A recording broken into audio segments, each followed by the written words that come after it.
you want to know the diameter, thread pitch, and length of a screw, there's a couple of tricks that can help you. We have these tools that are called screw gauges. This gauge is in inches and this gauge is in metric. I have a screw here. I want to know what length is it. I always measure from where the screw will sit flush with the surface. You want to know what diameter it is? We have these screw gauges, and typically it starts by going down and seeing what hole does it drop into. So this one is a 1/4 inch. These next columns work for machine screws only. Since this is machine screw thread, we can also see, we know it's a 1/4 inch, it fits into the 1/4 inch hole.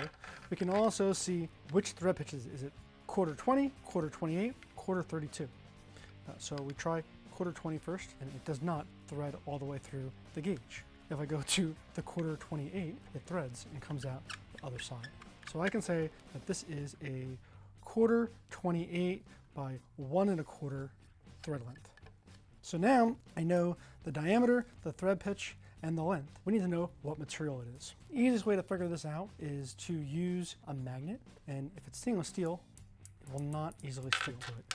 So now we know that this is a 1/4 28 by 1 1/4 Phillips pan machine screw 18/8 stainless steel. This is how we use screw gauges to accurately identify the screws being used in your project. Now let's get building.